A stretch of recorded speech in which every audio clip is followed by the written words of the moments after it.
Schick, first in electric shaving, now brings you Dragnet.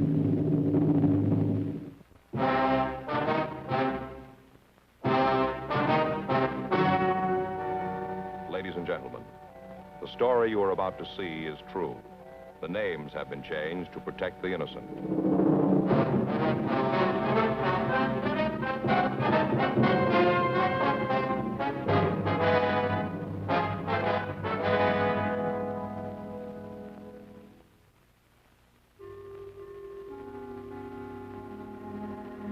This is the city. Los Angeles, California. I work here. It was Thursday, November 19th. It was clear in Los Angeles. We were working the day watch out of Homicide Division. My partner's Frank Smith. The boss is Captain Lorman. My name's Friday. Earlier that morning, we'd received a call from Georgia Street. A girl had just been brought in. She was in critical condition. Apparently, she tried to kill herself.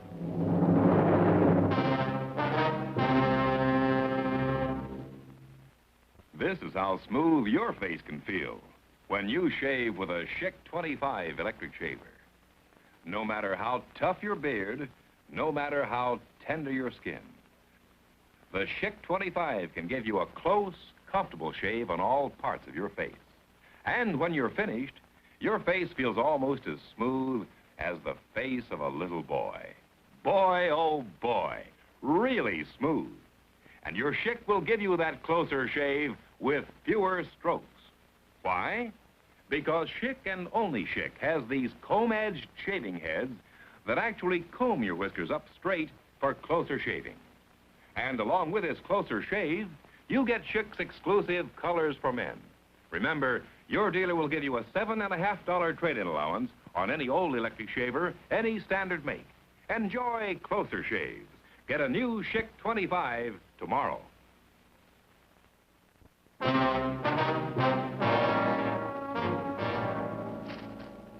Well, how's she doing, Doc? Pretty hard to say yet. We just finished with the transfusion. Uh-huh. She's got a chance of pulling through, but there's no way of telling how much damage has been done to the brain tissue. I see. What about the bruise on her face? Might have happened when she fell. I never knew you gave transfusions in a case like this, Doc. We don't unless the patient's critical. What happens is the carbon monoxide in the gas joins with the hemoglobin in the red cells, won't let go. Then the blood takes the monoxide through the system and suffocates the brain tissue. We're also giving her choramine to speed up the heart action. It's a rough one, all right. You find out who she is yet? Well, according to the stuff in her wallet, her name's Mona Fenton. Oh. But according to the hotel where they found her, she was registered as Mrs. John Loris. Maybe she just got married. That's possible. Identification card in her wallet shows her mother is next of kin. Gives an address and a phone number. We called, but nobody answers. Well, if you reach anybody who knows her, ask them something for me. Sure, what's that? Find out if the girl's been under a doctor's care. Huh? I checked her over when she came in, found some marks. On her arms? Yes, I think she's an addict. At approximately 8:30 a.m. that morning, the desk clerk in a small hotel on Grand Street had detected the odor of gas in one of the halls of the building. Using a pass key, he had entered the room, which was presumably occupied by Mr. and Mrs. John Loris. He found a girl sprawled across the bed unconscious. The gas heater had been turned on full and the windows had been locked and stuffed with pieces of torn sheets. The clerk had immediately aired out the room and called an ambulance. The girl was removed to Georgia Street Hospital and was still in an unconscious state. Dr. Hall said he'd get in touch with us as soon as her condition improved. We left the hospital and drove out to the hotel.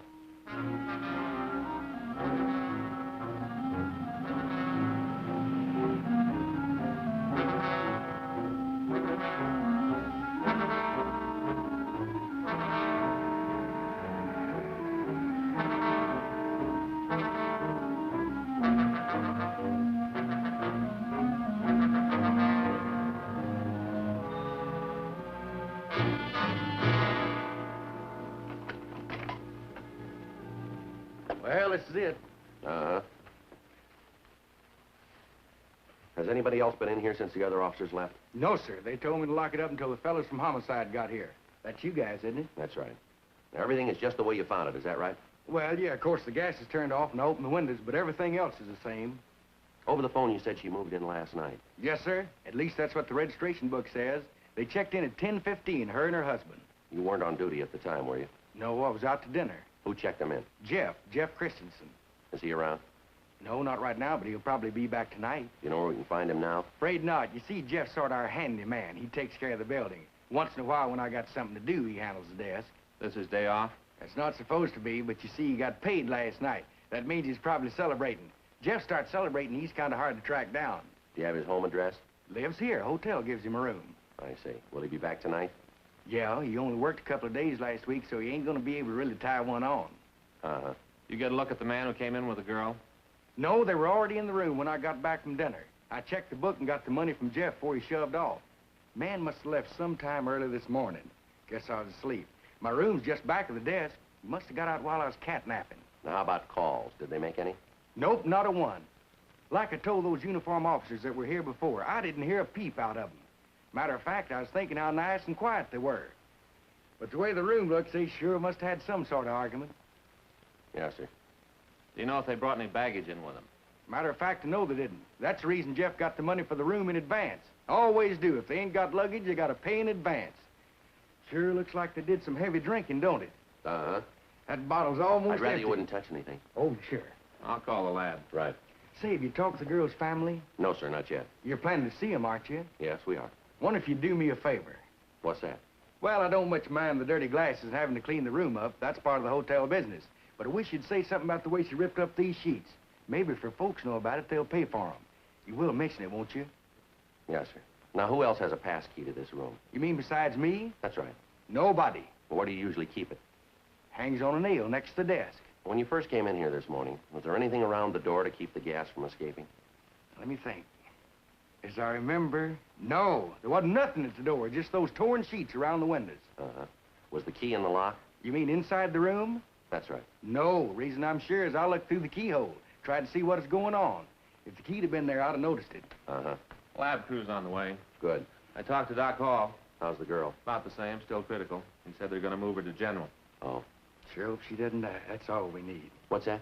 Be in the papers, give the place a bad name. Uh-huh. It's hard enough to run a hotel without having someone use it to knock themselves off. Now, you guys will be all over the place. Other tenants ain't gonna like it. Why'd it have to happen here? That's what I'd like to know. Well, there's something we'd like to know. Yeah? Why'd it have to happen anyplace?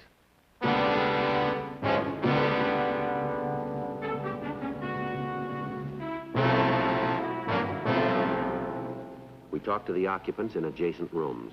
None of them remembered hearing a quarrel or any other unusual noises during the previous night. The crime lab checked the room thoroughly. Under the bed, they found an empty capsule. It looked like it might have contained heroin. 2 clear sets of prints were obtained from the drinking glasses. The prints were photographed and the glasses were booked as evidence.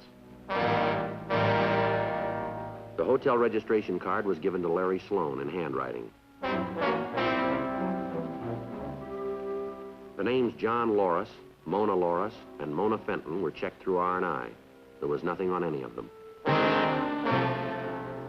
We asked the hotel clerk to contact us as soon as the handyman returned. We also asked him to let us know in the event the man who called himself John Loris came back. We checked Mona Fenton's home on Highland Avenue. 12:16 p.m. We talked to her mother. You're sure it's Mona? According to the identification in her pocketbook, yes. It just doesn't seem possible. I guess I should have expected it, though. Ma'am? I warned her. I told her it would never work out. Children are all alike. They won't listen. You try to talk to them and they say things have changed. You're too old to keep up with the times. Well, she's got nobody but herself to blame now. Yes, ma'am. A girl like her leaving school and taking a job in a restaurant, most ridiculous thing I ever heard of. If she were still in college, none of this would have happened. Yes, ma'am. Can you think of any reason why your daughter might want to take her own life? I'd be the last one to know. Mona hasn't confided in me for some time. I see. When she left school, we had quite an argument. I haven't talked to her for over a month. Well, doesn't she live here, Miss Fenton? She has her own room with an outside entrance. She comes and goes as she pleases. But I hardly ever see her. I didn't even know she wasn't here last night. Well, has she been ill recently? Not to my knowledge. Why? Well, we wonder if your daughter had been under a doctor's care.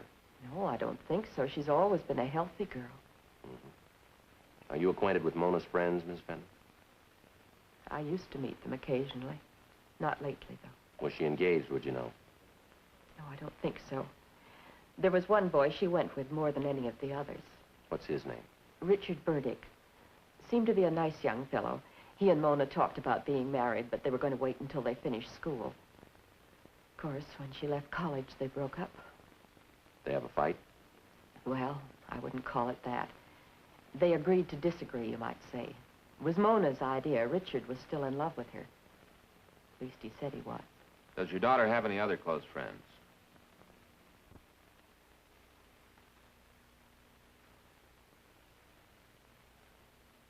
Miss Fenton? I suppose I might as well tell you, Mona isn't actually my daughter. Oh? You see, I was her father's second wife. Her own mother died when Mona was just a child. I tried to take her place, but I think Mona always resented me. I don't blame her for that. Yes, ma'am. And when her father died, I was all she had. She was all I had, too. Maybe I overdid it, trying to be both mother and father for a child that wasn't mine. She was a little girl. We used to be so much alike. Nobody would have guessed she wasn't my own. We even wore the same dresses. Then all of a sudden, she withdrew. I wasn't part of her life anymore. I don't suppose she's asked to see me, even now. Well, she's still unconscious. You're being kind, aren't you, Sergeant? No, ma'am, that's the truth. I won't go to her unless she wants me. I have some pride, too. Yes, ma'am. Now, this boy your daughter used to go with, what's his name, Richard Burdick? That's right. When'd they break up? Oh, 7 or 8 weeks ago. Was Mona despondent after that? A few times I saw her, she seemed to be in good spirits. You know what caused the breakup? Not really. She said her new job was more important than Richard. She kept breaking dates, standing him up. Did Mona have any other steady boyfriends? There was one young man. Matter of fact, he's quite a little bit older than she is. He's picked her up several times in the last month. Do you know his name? No, I never met him. I saw his car parked out in front several times. He'd drive up and honk the horn. He never came inside. What kind of a car does he drive, do you know? I don't think it's an American car. English, maybe. Some kind of a sports car. I see. Do you know the color? He's only been here in the evenings when it was dark. I couldn't say. Did she ever mention this man by name? No, she carefully avoided mentioning his name. How often have they been out together? 4 or 5 times that I know of. Of course, they may have had other dates. Would you recognize him? I'm afraid not. But you did say he was older than Mona. That's right. Well, how did you know that? The first time I saw her meet him, when she came home, I asked her what sort of a person he was. Yes, ma'am. She said there was one thing in his favor, that he wasn't an immature child like Richard Burdick, that he was an adult. I see. What about Mona's other friends? Well, there are the girls she works with. I don't know their names, except one of them. Who's that? Peggy Gregson. During one of our arguments, Mona threatened to move out of the house and take an apartment with Peggy. I don't know whether she was serious or not. Where is this restaurant where your daughter works? It's on Olympic Boulevard near Robertson. Would you know the name of it? The Blue Peacock Cafe, I think it's called. All right. Do you know the names of any of her other friends? No. During the last 2 or 3 months, she has deliberately avoided seeing any of the people she used to know. Did she ever have a boyfriend named John? I think there was a boy in high school she had a couple of dates with. What was his last name? Do you remember? Brewster, I believe, yes. That's right, John Brewster. Does the name John Lorris sound familiar to you? Lorris? Yes, ma'am. L-O-R-R-I-S. No, I've never heard Mona speak of him. All right, Miss Fenton, thank you very much. Will they let me know how she's getting along? Well, they're moving her to the general hospital. You can call them there. Before you go, Ma'am? all these questions about Mona's friends and acquaintances, I can't help being puzzled. What about? Do you police always go into such detail? I mean, you said it was an attempted suicide, didn't you? Well, it looks that way. We aren't sure yet, Miss Fenton. What else could it have been? Well, we're just checking it out now. You mean somebody might have tried to kill Mona? No, ma'am, we didn't say that. You're very discreet, aren't you, Sergeant? Excuse me. Hello? Yes, it's... What? Oh, yes, they're here. Just a moment. Thank you. This Friday. Oh? What's the doctor have to say? Yeah. Right away. We have to be leaving, Miss Fenton. That call, was it about Mona? Yes, ma'am, it was. Something's happened? Well, has it? I've got a right to know. She's worse, isn't she? Yes, ma'am. She's had a relapse.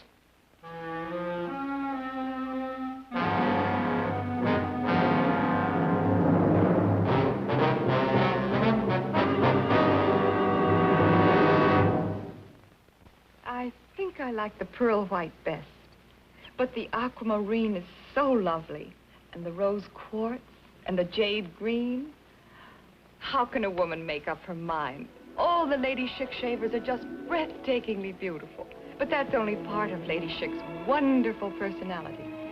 This is the electric shaver that really understands a woman's grooming problems. Lady Schick has a two-sided, gentle action head. One side for underarms, the other side for legs. See how easily it moves over the legs, leaving them smooth and sleek. As for underarms, Lady Schick is so gentle you can use a deodorant immediately after you shave. Lady Schick makes you wonder how you ever got along without it. They're only $14.95. And there are two other models which cost slightly more, one in gold color and one in silver color. And your dealer has them all right now.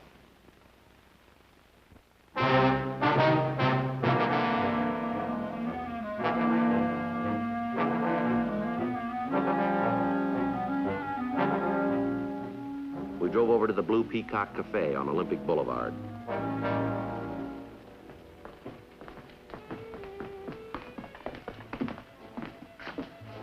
You wanted to see me? Are you Peggy Gregson? Yeah, why? We're police officers. We'd like to talk to you for a minute. What about? Just a couple of questions. Well, I gotta get the manager's okay. I'm on duty now. It's all right. We've already spoken to him. Oh? Well, hurry it up, will you? I don't want to miss out on my tips. I have 2 tables almost ready to leave. We understand. Like to sit down? Gee, I don't know. It's all right. Okay.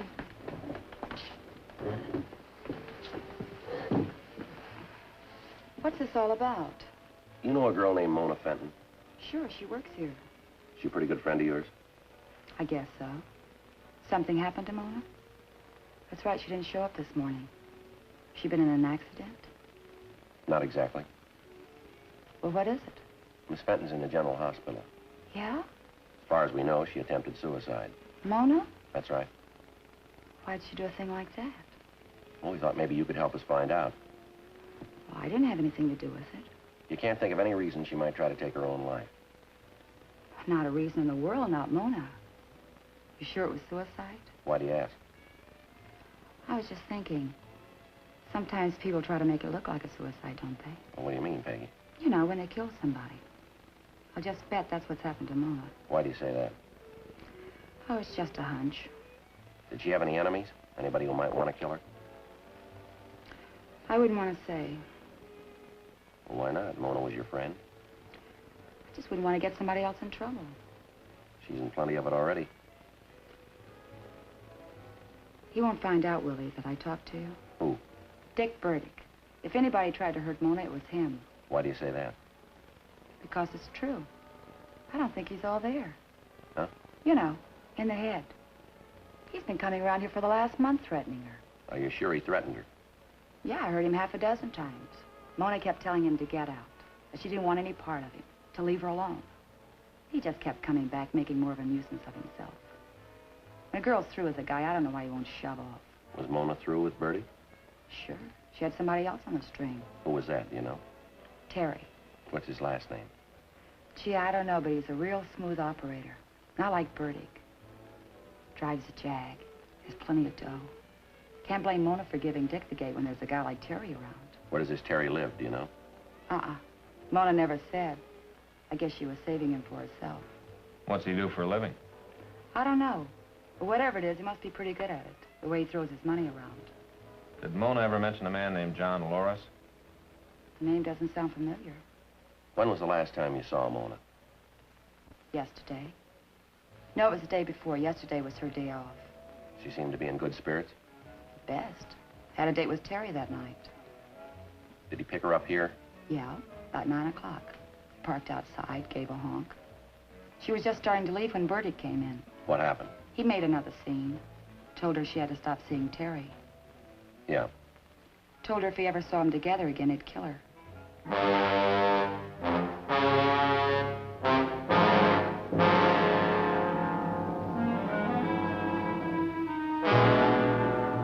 We talked to the other waitresses in the restaurant, and they confirmed what Peggy Gregson had told us. We telephoned Mrs. Fenton and got Richard Burdick's address. He lived in a rooming house on Los Feliz Boulevard. The landlady kept telling us what a good tenant he was. She thought he was in his room.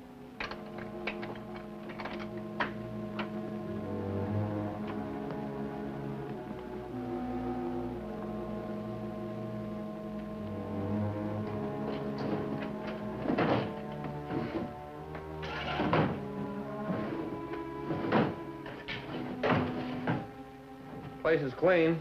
Yeah? He moved out.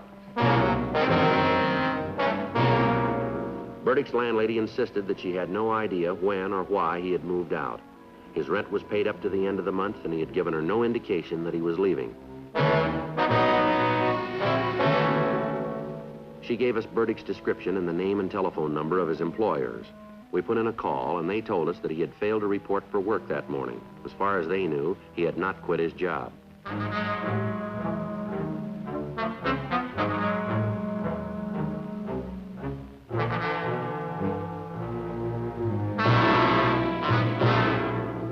We went back to the office and checked his name and description through R&I. Apparently, he had no criminal record in Los Angeles. We got out a local and an APB. 4:39 p.m. We got a call from the General Hospital stating that the Fenton girl had regained consciousness. Frank and I drove over, code 3.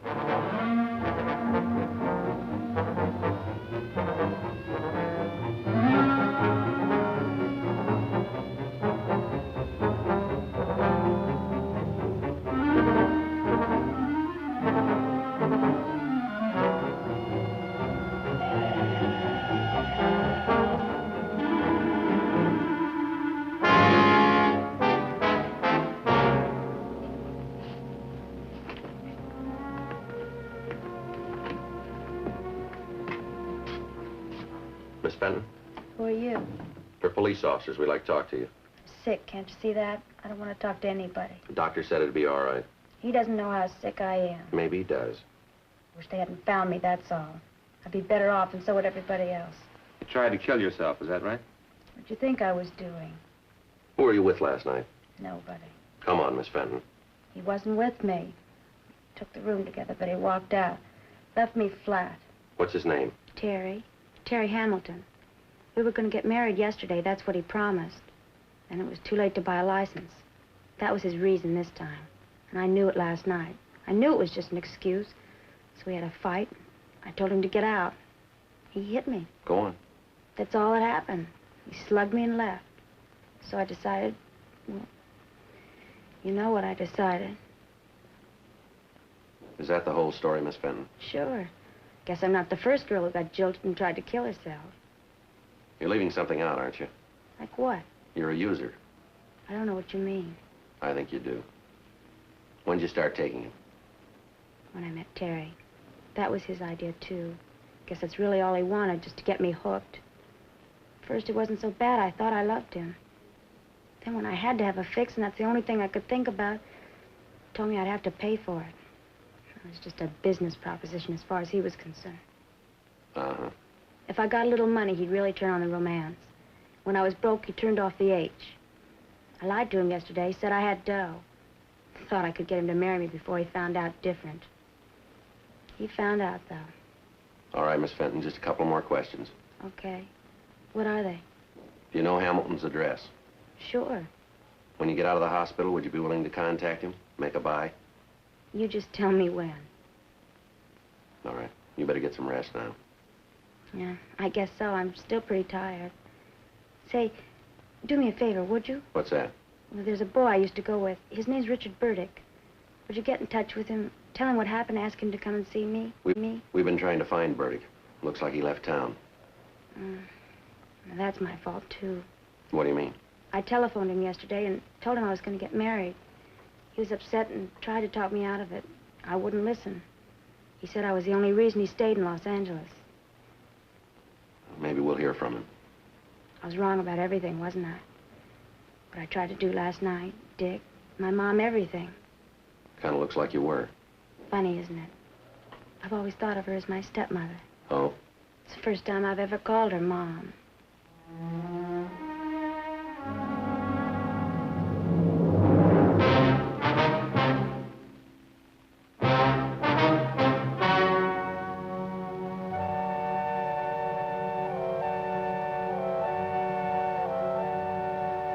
On March 10th, trial was held in Department 98, Superior Court of the State of California, in and for the County of Los Angeles. In a moment, the results of that trial. When you're doing the town, fate, pleasure, ain't pleasure. Knowing anything you do, you want it for real. So why not smoke for real? Smoke Chesterfield. A real high-flying, satisfying Chesterfield. Because you get much more of what you're smoking for in the big, big pleasure of a Chesterfield. Yes, Chesterfield gives you a full measure of big, big pleasure from honest, full-flavored tobaccos. Big, big pleasure. Because exclusive Accuray packs them more smoothly to give you the smoothest cigarette you've ever smoked. So why not smoke for real? Smoke Chesterfield. Smoke for real with a Chesterfield.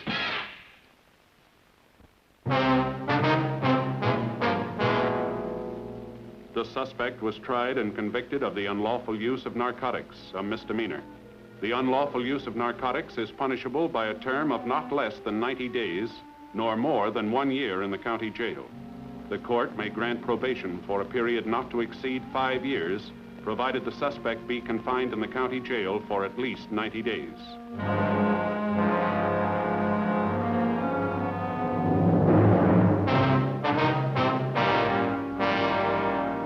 Through the cooperation of Mona Fenton, Terrence Wilbur Hamilton was arrested, tried, and convicted of violation of the State Narcotics Act, a felony. The suspect is now serving his term in the state penitentiary, San Quentin, California.